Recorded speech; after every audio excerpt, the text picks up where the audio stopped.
Hello, everyone. Welcome to Hunting for Silver Linings. This is Wednesday, March 10, here in West Michigan, Great Lakes region of the United States, where I'm at. We're joined by my co-host and colleague. We have Yorgo Katsanos.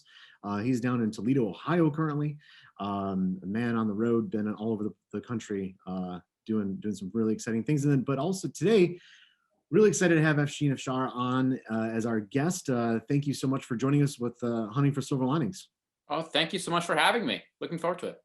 Um, and this is a day 2 of our apparent series on data and AI and machine learning, et cetera. So with your extensive background, personal background, do want to hear a bit of your journey because it is quite interesting how you ended up where you are now. I appreciate that, and thank you again for the opportunity to chat. It should be very fun. So I like to simplify and maybe distill things because as everyone's journey is, I've taken a lot of pit stops along the way and made a lot of twists and turns. So I've operated at the intersection of really 3 major skills and pursuits. One is technology and data and analytics. So that's sort of what you said in your intro. Everything from the buzz phrase artificial intelligence, and you'll see my air quotes because that phrase has come to mean everything to everyone, which means it doesn't mean a whole hell of a lot these days. So that's one pursuit. The other pursuit is operating and working and running more traditional businesses. And this is everything from healthcare to construction to e-commerce, what have you. And the third is investing. So I've been at the center of that for basically my whole career. So that's the buzz, or that's the headline. In terms of what I do today, I'll start today and work backwards. I think that's probably the best to put things in context for the audience. Today, I am the founder and managing member of Pilotwave Holdings. This is a holding company, and what we do is we acquire traditional businesses, industry agnostic, and we help them accelerate their growth through the use of world-class modern technology. And that's all the various things that could vary from AI to even basic use of cloud and everything in between. Before that, I was a senior partner and the chief artificial intelligence officer at a firm called Cerberus Capital. That was the first such role in the history of private equity, reporting to the CEO, doing both investing as well as operating in the language of private equity. If you know Cerberus, it's industry agnostic, healthcare, industrials, real estate, and really everything else. And that way, that was a bit of a dress rehearsal for what Pilotwave now is. Before that, I was on the sell side. I was the chief data science officer at JP Morgan. That was also the first such role in the history of Wall Street, spanning every business globally and functionally in the sell side corporate and investment bank, also including responsibilities for investing and working with startup fintech companies. Before that, managing director at Goldman Sachs, similar global remit, similar cross-functional mandate, and similarly involved in investing in fintech startups with various parts of the firm. Before that, academia. I have a PhD in what would now be called artificial intelligence. I say it like that because back when I got my PhD, I never would have said I got my PhD in AI, but it's now come to be part of the definition with a gentleman named Christian Shenoy and another gentleman named Andrew Ng. Andrew Ng has now become relatively well known as the co-founder of Coursera and Google Brain and Baidu and so on. I'm also a medical doctor from Stanford, so any COVID queries, I can do my best to answer those. And I think that I mentioned that as part of my story because being interdisciplinary has really been core to my own path, and as such, really key to the decisions that Pilotwave makes and how it thinks about deploying tech to traditional businesses.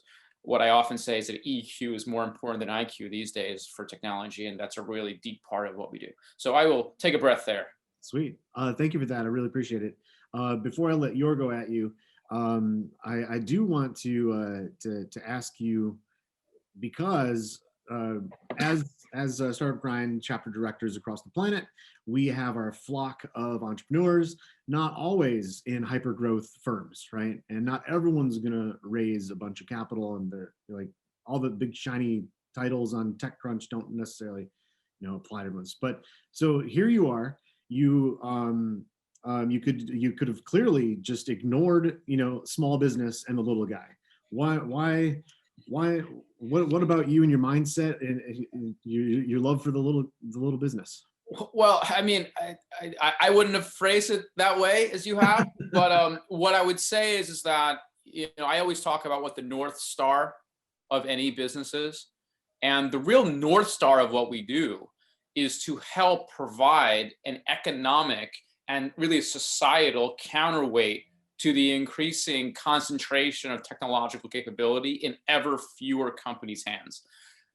If I'm on my more flippant days, I might say that really there's only 4 companies in the world that know how to use technology, right? And that's Amazon, Google, Apple, and Facebook, and really everyone else is struggling to keep up. Now, that's not literally true.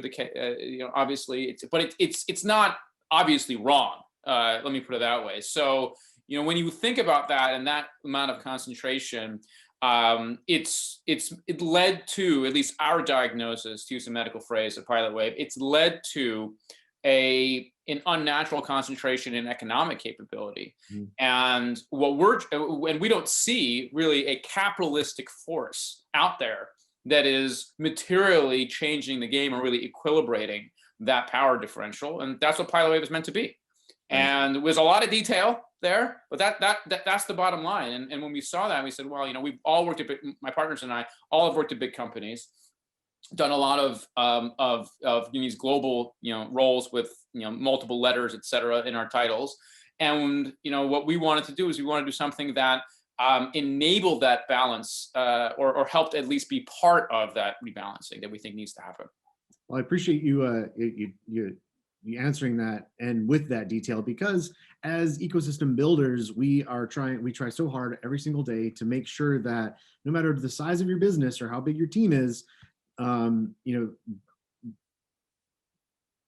effectively using data and using all the tools that the big four tech company effectively using what they do is within your reach. That like, you can see yourselves in those examples. So with that, Yorgo, I'll let you add Afsheen. First of all, thank you for this introduction, Afsheen. It is very interesting and very helpful, particularly because we today are at the crossroads of regulatory technologies and fact-finding missions. You see how Europe is going, you see how Southeast Asia is going, particularly Australia and so on. And the counterweight to all this is the way China is going, like as far as big data is concerned. Here in the US, we still are in a kind of fact-finding mode, it seems. But let me ask a more historical question. How did we move from big data to metadata analytics? So I'm gonna first punt your question, and then I'll attempt to answer it. So I'm gonna acknowledge that. I'm gonna punt your question because, to be honest, I don't know what those terms even mean.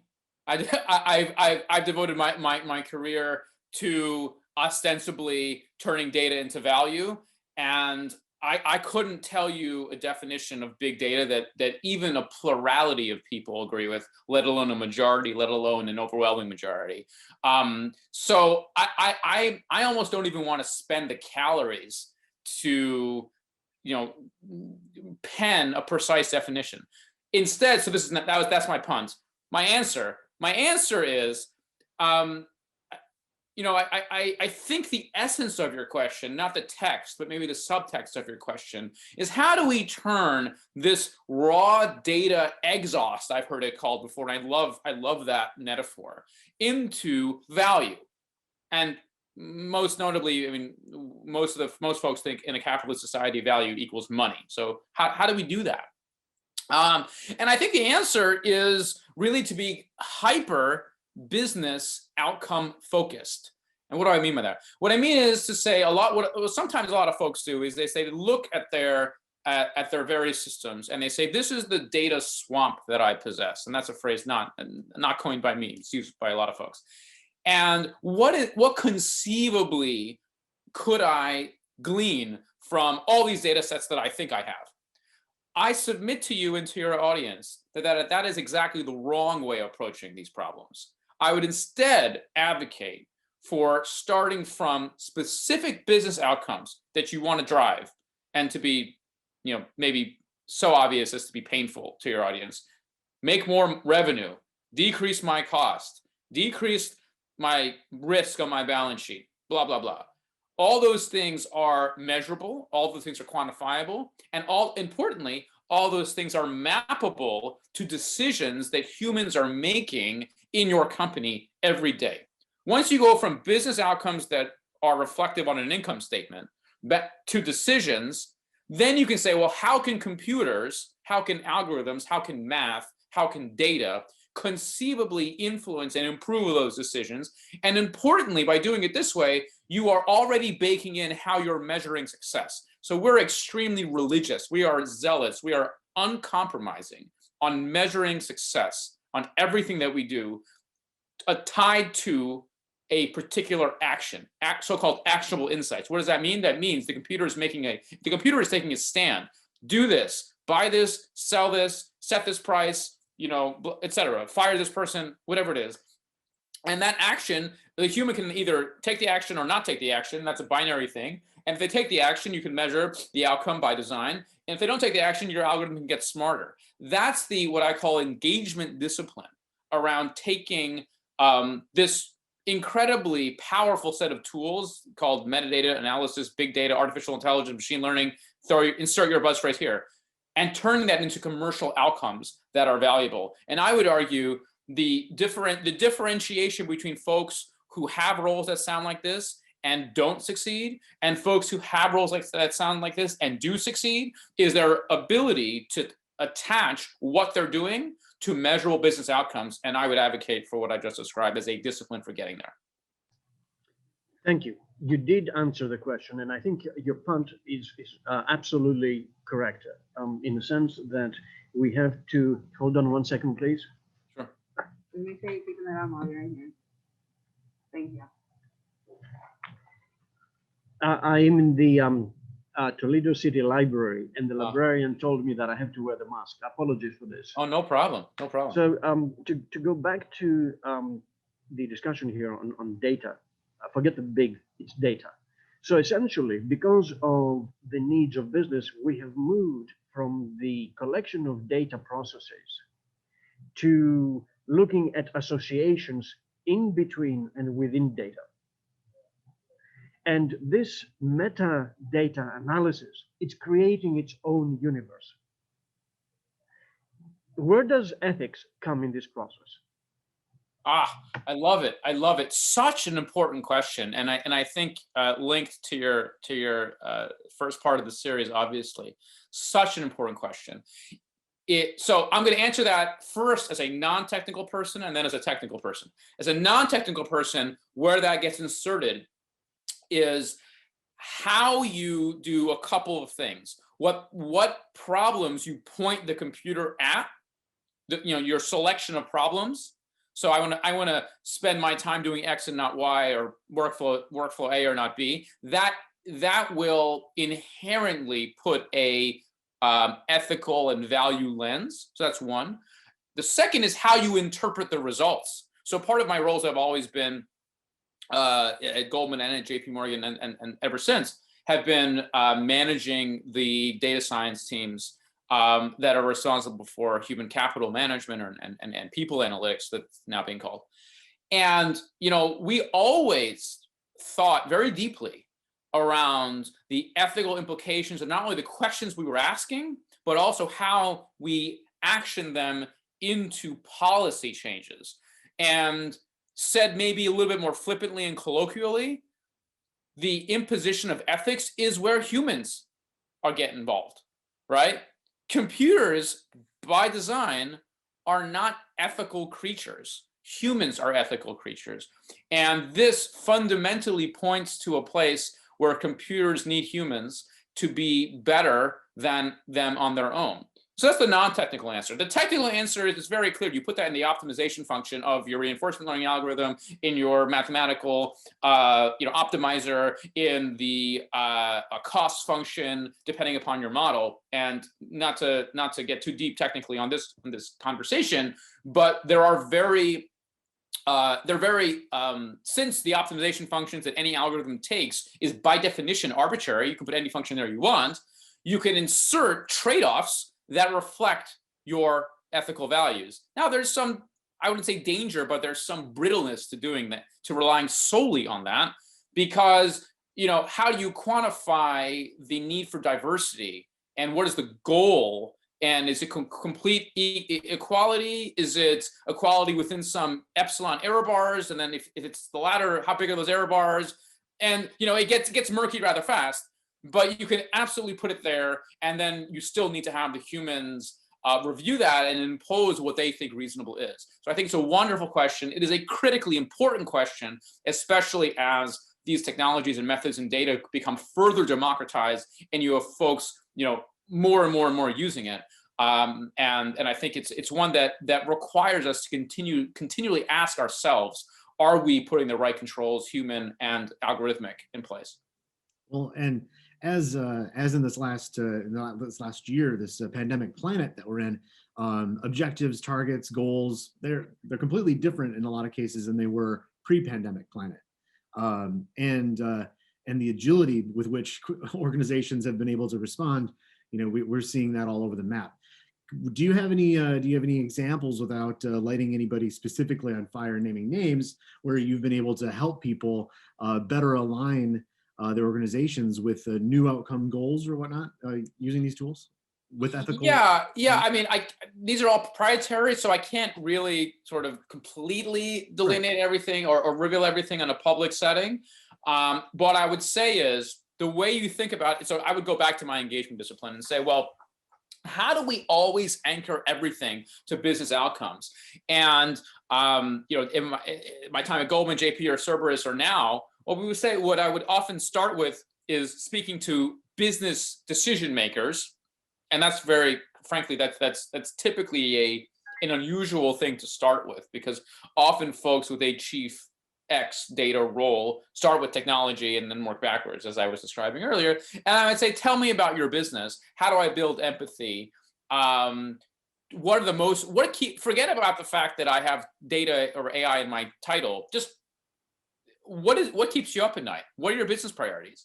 And if I dare say, I think that's my medical background coming out, sort of the bedside manner, starting with open-ended questions. That's how medical interviews are supposed to be done. Not commenting on any physicians that folks see in real life.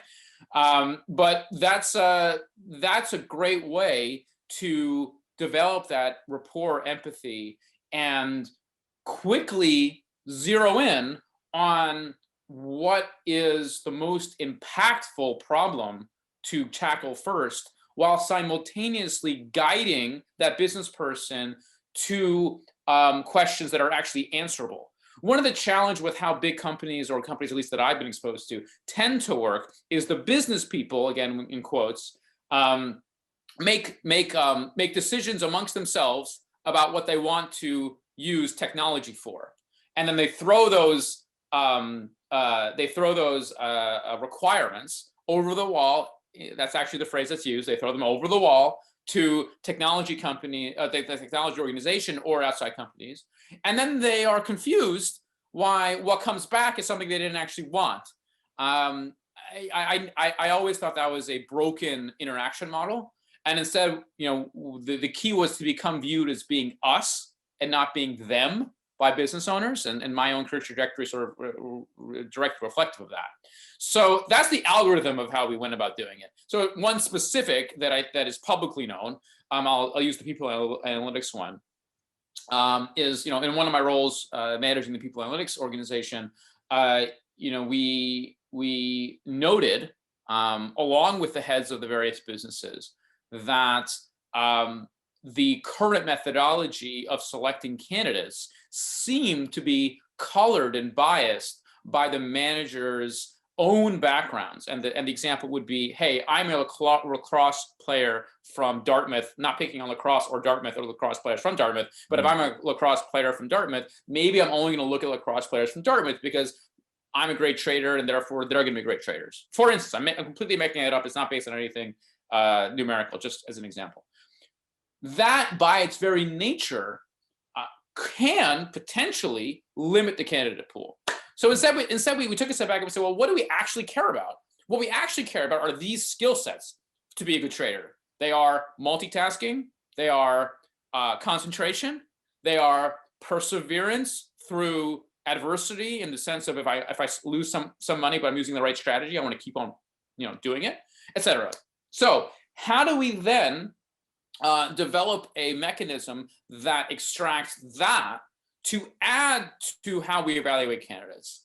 And this is now a very well-known company. I'm very happy to see that, because we were one of the first investors at Goldman. Pymetrics was a company we had met, and you guys may know that on this call, but I know Frida very well. I think Goldman was, if not her first institutional money amongst that. That was part of my organization's mandate at the time.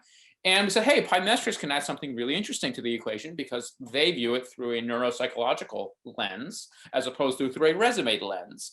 And it allows us to very objectively improve outcomes, but do it in a ultimately inclusive way, because we're not ruling people out ever through this methodology. We're only ruling people in that we would not otherwise rule in. So that connects, I think, the answer to your how do you align incentives question with the previous question of ethics, because that I think is an important element in everything you do. Great. Yorgo, you're back.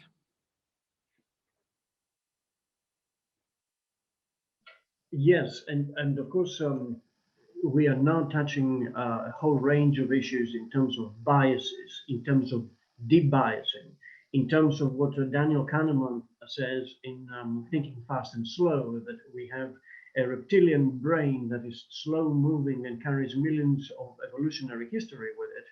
And then at the same time, we have to take this monopoly of the FANGs and create a democratic pricing process where all the data generators participate in this process. Correct?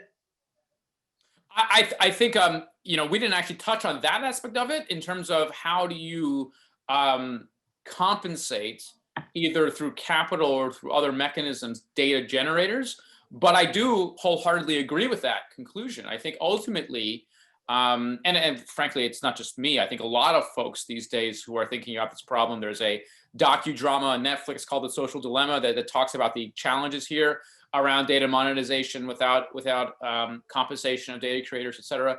I think folks recognize the need. Andrew Yang, a United States presidential candidate, came out with the notion of a data dividend. So this is now an active conversation. I would argue that no one has yet demonstrated a workable, scalable solution.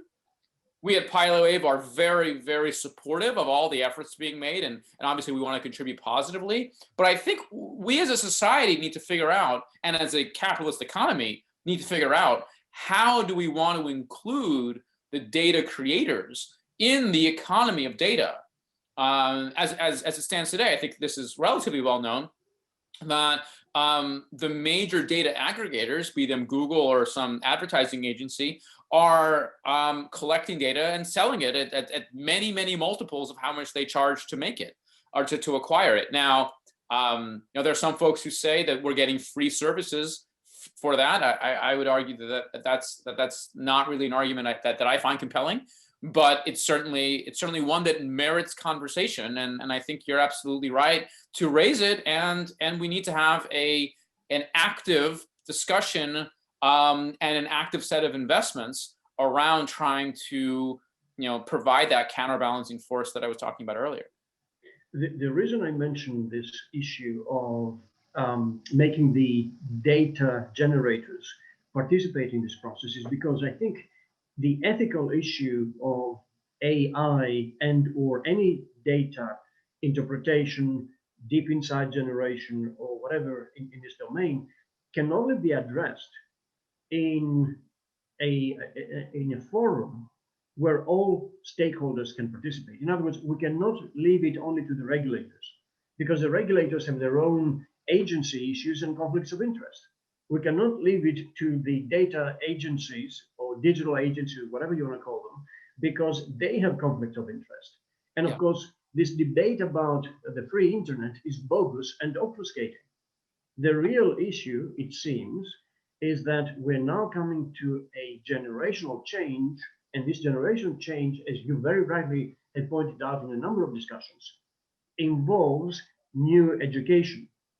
I'm looking forward to reading Professor Daniel Guetta's book on science for the MBAs, because it seems to me that the next generation of decision makers will have, as you rightly pointed out in other interviews that you have given, will have to have an understanding of not only financial theory, not only of corporate governance, but also of big data analytics or data analytics, human psychology, consulting, decision making. And can you please elaborate a little bit on this? Oh yeah. So listen, I'm vigorously nodding, and I can't say, I couldn't say it better myself. I'm not sure how much color I can add because you've said it so brilliantly for me. I completely agree that the major players today are either unable or unwilling or not rightly situated to help address these problems. That's directly one of the founding forces behind Pilot Wave. So you will hear no disagreement, only vigorous agreement with that phrase. There are companies who developed their entire business model around data monetization, who frankly could not afford to sacrifice their business model to allow the data creators to get compensated at market rates, et cetera, et cetera. So it is a societal global economic challenge that we have to deal with. And I would argue that it's one of the most corrosive forces in our society today, contributing to a lot of the other challenges that we see. Now, so we are actively trying to help there, and we're doing it through the model that Corey mentioned at the outset, which is to help give the right ammunition and capabilities to small businesses to be competitive in the marketplace against these other players. Now, with respect to the next level of leadership, I completely agree, and I've said this before, hybrids are the future. That is not actually, surprisingly to me, that is not a commonly held point of view. I'm delighted to hear that you share it, but there are many folks that I've spoken to publicly and privately who think exactly the opposite, who think if you want to be successful in the world today, you need to be deeper, not broader. I think you need to be broad and deep, but definitely need to be broad, and you need to be able to see interdisciplinary connections where other folks don't see, and you need to be able to connect that to EQ. I think that's a necessary condition to be successful and to add value. Along the lines with everything that you said, let me put a slightly more technical spin on it for the more technical inclined amongst us. Why am I so convinced that this is the case? It's because of how computers work, right? The way computers work is if you give them a well-defined set of rules and a well-defined measure of success, there is so much compute power and so much memory storage that they will very quickly beat the best humans in the world at that task. There are so many examples of this. You can start with chess, and I was a more active chess player in my youth, but certainly I still follow the game. And what I've told other folks who play chess is it's kind of disheartening that the best player in the world today, probably universally regarded as Magnus Carlsen, would be profoundly beaten consistently by your iPhone. 100 times to every time that he might win once. I think we kind of accept that today, but at the same time, the amount of effort and talent that person has in that one task is astonishing. Yet the computer can consistently and uniformly beat him. Said differently, the more you can constrain the rule set, like chess would be, and the more that you can make clear the measure of success, which is clear in chess, the more likely and the easier it is for a computer to win. So what does that leave us? That leaves us humans as the parties who are going to be more skilled at messier, more poorly defined problems that have stickier and more complex measures of success. Back to your ethical set of questions before. I think everyone would agree those are sticky problems that have poor measures of success. And if we don't get good at that, computers will just take over everything else that can be well defined. And the direct consequence there is you need to make yourself broad and see connections where other people or other computers won't be able to see them on their own. Thank you, Afsheen. I mean, it has been really remarkable how you're able to put your fingers on the meaningful issues here, particularly when we go from science to the evolution of morality and ethics in relation to science. which is not only a philosophical question, but also a very practical one. One of the key issues that I have seen and I've noticed is that the continental divide, in other words, the division between the haves and the have-nots, is changing dramatically. We've moved away from a financial haves and have-nots divide to a data understanding divide.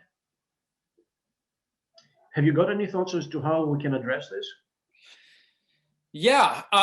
So I think there's two parts to your question, and I'll split it. One I think is more easily addressable than the other, but neither is easily addressable. So the science have and have not, I would argue, is more easily addressable. And what I mean by that is that critical thinking is something that is teachable, right? The scientific method is something that is teachable. You don't need to have $1 billion to learn the scientific method and have critical thought. I actually, and I think in my earlier conversations you might be alluding to, have been a strong advocate of teaching just critical thinking. What does a controlled experiment mean? Why is that important? And I see a really scary lack of that skill set amongst otherwise highly educated individuals, let alone uneducated individuals. So I'm a very strong advocate of pushing that algorithm as something that is taught. Historically, education has been focused on knowledge transfer as opposed to algorithm transfer. And I think in order to be successful, given that the cost of memory is decreasing rather rapidly, exponentially, in fact, the differentiation amongst humans is going to continue to be algorithms, not knowledge. And I think that that's something that, in theory at least, you could address in changing your educational approach. So that's one thing I think is important, the critical thinking have not divide, if you like. The other one is the data have not divide. That's a much more challenging one. And why? It's because it's sort of like real estate, land ownership, right? If you own the land, it's you own the land, right? It's sort of hard to take that off unless the difference, of course, with this, where this metaphor breaks down is actually the amount of total land is increasing. So you have opportunities to acquire more. But I think that that challenge of sort of land ownership rights and data, held by the big four, not uncoincidentally, has led, I think, many folks, including Pilot Wave, to have an extra impetus for acting now. I mean, all of the folks at Pilot Wave, including myself, had cushy jobs in big places, and we said we're looking at the world, and we said we have to act now because the data acquisition and concentration is again a geometric function. And today, in March 10th, 2021, as we record this, I believe that the sum total of all small business has more data than the large companies do, but that's not necessarily going to continue to be the case. So as the exponential curve goes up the way it goes up. So I think what we need to do as an economy, as a society, as a group of interested citizens, is construct a set of incentives and instead of capitalistic enterprises that enable the unionization, if you will, of folks who have data on the small scale, so they can have a collective bargaining. I'm using a lot of metaphors here, so they can collectively bargain, and they can collectively be as powerful as the big data concentrators that exist today. I'm really thrilled to hear. I want to learn about how it is that you are affecting change within the organizations that you're working with, taking it back to the humans. And we had a conversation a few days ago with one of our directors in Israel, and he's working in ag tech specifically, and trying to help, say, for example, a farmer with 1 million orange trees, right? And he's defined himself as I'm the farmer, and I walk down the row of trees, and I point to the trees, and I'm like, that one needs this, and this one needs that, and that one needs this. Now, I'm sure that you're working with a bunch of people in organizations where if you take them out of those decisions, they ask, well, what am I good for? Mm. Yeah. Right? Yeah. So the approach is not to do that. The approach is not to say you are no longer going to do this decision. Thank you very much. You've done a great job. Here's a pat on the head. We love what you did with the place, but we'll take it from here. Yeah, exactly. This is a wonderful orange grove. It'd be, that sort of thing. No, that's not. That is not the approach. The approach is to say, first, to gain empathy, right, as we've described. Second is to brainstorm with that person and say, because by design, these folks are not technologists. Right. So what you often see with folks who are not technologists, who are not technical, is it comes across as magic to them, and they don't know they don't know the difference between what is technologically impossible within the lifetime of the universe and what's trivial. Like that difference, which seems pretty obvious to a technologist, seems almost arbitrary to a non-technologist. So what we often do is we have a brainstorming session with them where we say, hey, these are the business problems that challenge you today. These are the decisions that you're making. What if we made this product and this product and this product, and 9 out of 10 of the products that we suggest are going to be totally useless and stupid, because we're not the data, we're not the SME, we're not the subject matter expert. We haven't done the job. And say, well, that's dumb because of this reason. Oh, that wouldn't work because of this reason. That wouldn't work. But 1 out of 10 would usually the response is, you can do that. Yeah. And you say, yeah, sure, of course we can do that.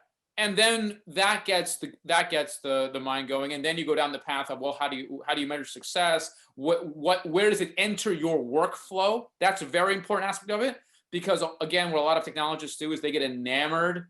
They just fall in love with their own tech, and they fall in love with their own math. And listen, I've done math and technology my whole life. I love that stuff too. I think it's beautiful. It has its own level of perfection to it. But it is not the focus, right? The focus is making the business better and doing that. In order to do that, making the decisions better. Mm-hmm. And I'm a big believer that man and machine better than man or machine alone. Right. So that's the process we go through, which intimately involves a dialogue, and it demystifies the whole process. And as a consequence, without mystery, there's no longer fear or anxiety. Fear comes from the mystery that, oh my God, computers can do everything. I'm totally unnecessary. These guys are coming in with their bandwagon of magical tricks, and I'm nothing to offer. So that discipline I'm talking about, that engagement model, that dialogue, is key to building the trust. And once you have the trust, you have the success. Right. So I appreciate you telling us a little bit about the how there. We are interested in giving you a hypothetical, but before we do that, how do you choose your targets at Pilot Wave? Yeah, great question. So the single most important factor by far are management teams. We want to find management teams that are excited about growing the business through an accelerated path with technology. We do not have the hubris of some of our competitors to say, nice orange grove, but we'll do a better job. No, right? We know what we know, and we know what we don't know. So we want to find great management teams that are super excited to, maybe they've tried a little bit and they've seen a little bit of the success, but don't know how to scale it. Maybe they've always wanted to do it, but haven't had the cash to do it, et cetera. And the transaction, I think the next logical question is, how do you make it work? The transactions that we construct, and it took us a while to figure this out. I would love to say that it was obvious to us on day one, but it wasn't. It took us maybe a year and change to figure out exactly how to construct the transactions. They give the owners and management teams immediate liquidity at close, so it de-risks the whole thing for them by a good amount. It gives them material, much more than market standards, equity in perpetuity for the company, and it gives us the empowerment that we need to move quickly. So everybody wins, and we involve them at every step along the way. We co-write business plans along the lines that we just discussed before the transaction is done, not after. So there's no surprises. So we spend a lot more time dating before we get married. So and we think that's really important. But the single most important thing is the management teams. I can go into sort of other factors that have tended to be true around company size, industry, data, blah, blah, blah. But they are all way less important than the right management teams. Right. I imagine being industry agnostic. I mean, it feeds your curiosity, right? I mean, Absolutely. seems like And it you're goes, someone who gets bored tends to get well, bored. I wouldn't like to say I get bored fairly easily, but I do have a broad curiosity. And it goes back to the interdisciplinary point, my own personal path of MD, PhD, et cetera, and the path of my partners. I mean, the folks on my team, the founding members, Zeno Gritsky is a former senior vice president and partner at Booz Allen and KPMG in that very role. She was across all the many industries. So is Kristen, another gentleman, founding partner who was a CEO of a data technology company, who was before that a serial investor across things as varied as advertising and other growth businesses. So every company has a culture, every organization has a DNA, and our DNA is hybrids.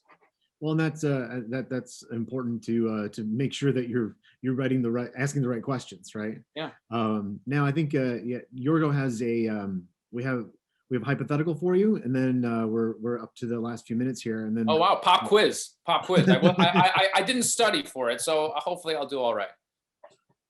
Well, actually, before we go to the simple question, I would like to give the audience time to also ask questions to you before we wrap up. In this sense, I'll be very, very quick.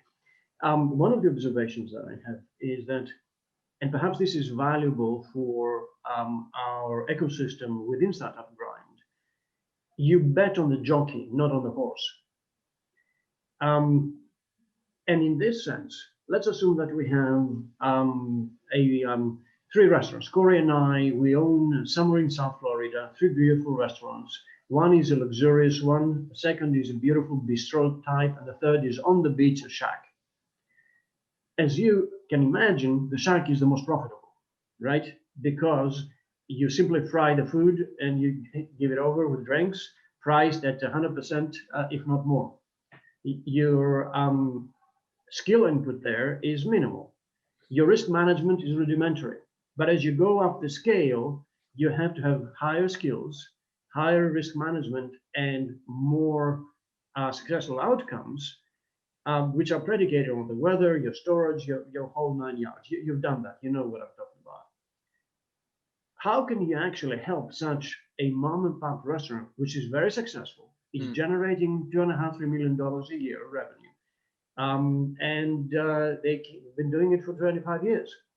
Yeah, so to be totally upfront, there is a company size that will be too small, and that goes into the secondary things that we look at.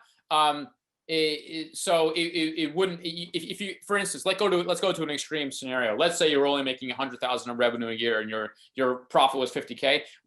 It'd be too small for us to be helpful. But very quickly it becomes worth it. How do you help?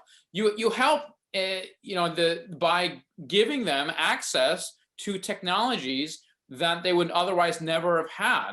And for people at Pilot Wave, be it technologists or partners or whatever, the way it makes economic sense for them is we don't pay them market cash rates for their talent. I mean, the founding members of Pilot Wave would make well into the 8 figures cash per year if we were to take the market rate. That wouldn't make sense to charge that to a small business. Instead, they get paid in equity, Pilot Wave equity, essentially.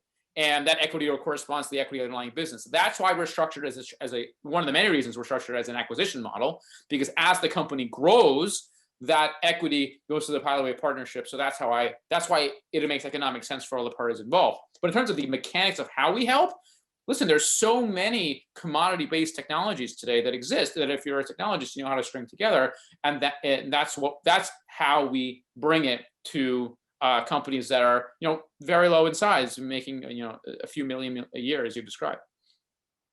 Thank you.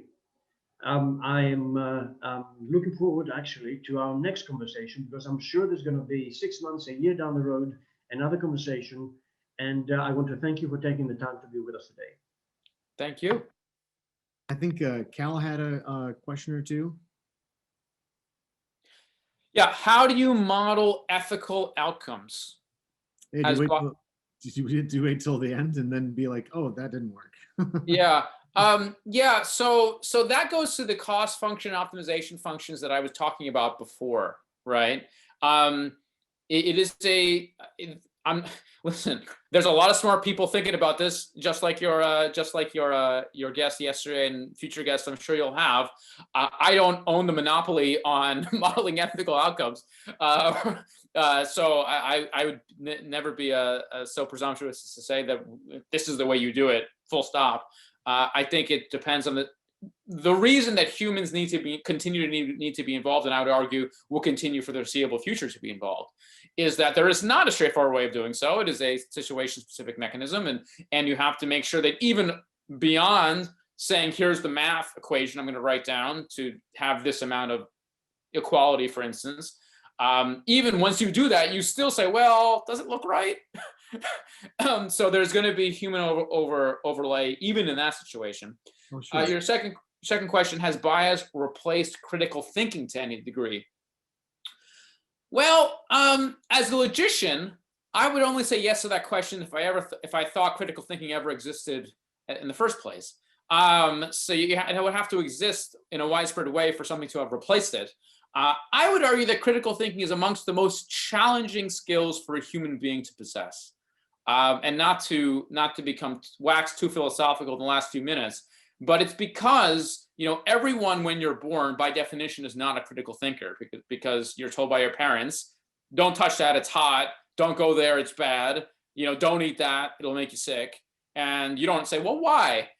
Tell me about the pharmacology of the poison ivy. Right?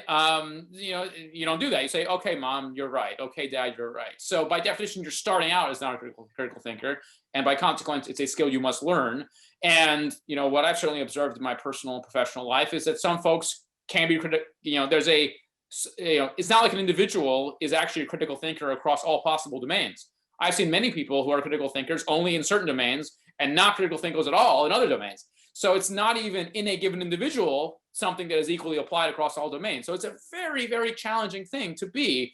And it makes it that much more important that it's a skill that we teach very young, we teach consistently, we teach universally, because it's a skill given that we live in an overwhelming ocean of data that is being massaged and shaped and manipulated, that more and more and more people possess this skill. Yeah, I think you have friends, and Yorgo and I, of course, with the let's teach people how to think, so in the last couple of minutes, two questions then. So actually, I have three. So first one is, who do you want to hear from? Second one is, how do they get a hold of you?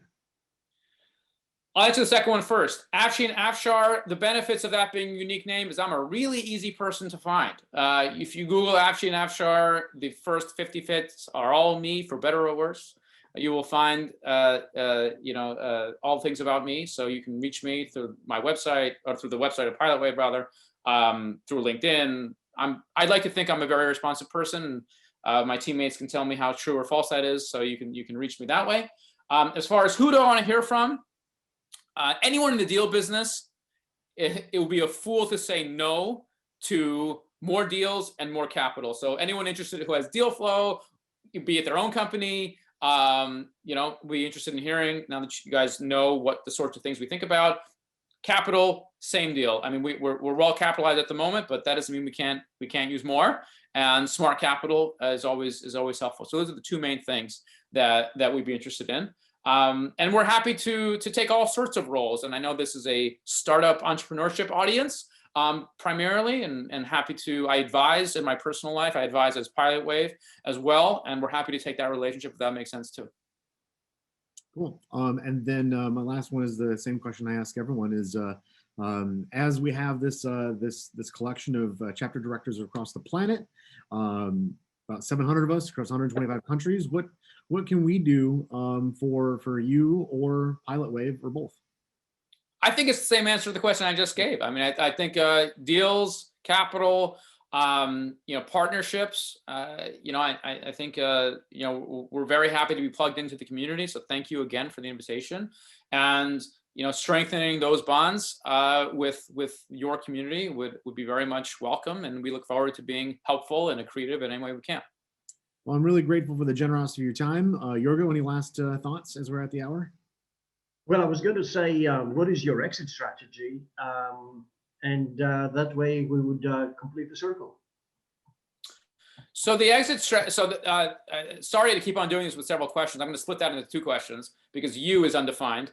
The exit strategy of outside investors is multifold. Typically, we give outside investors very attractive cash pay interest, which is not typical, 8 to 12% cash pay interest on money they give us, and they enjoy convertible common equity rights. So they get the equity upside, they get the debt downside protection, and all the rest of that goes with that. So that's something that not hopefully many folks have already found interesting. The exit strategy there for those outside investors is multifold, but includes being able to put their shares to us at 5 years. So if they want out at 5 years, they can force us to buy them out, and we are happy to do that. And if we can also do things like minority IPOs and dividend recaps. As far as pilot waves exit strategy, at present, the way we are looking to pay our partners is through, primarily dividend recaps of our portfolio companies. And the reason for that is we believe, as many do, that the sum of multiple companies is more, or the whole of multiple companies is more than the sum of each individual company. Data is exponential in the value of data is exponential in the number of data sets you have. It's not linear. So we actually don't ever want to lose data sets once we've acquired them. Thank you. Thank you very much for today's discussion. Very interesting. I wish you good luck with Pilot Wave, and we will try to be of assistance to your growth as much as we can. Thank you so much. Thank you. Really appreciate it. All right, Afsheen, have a good rest of your day. Thank you again, and we'll talk soon.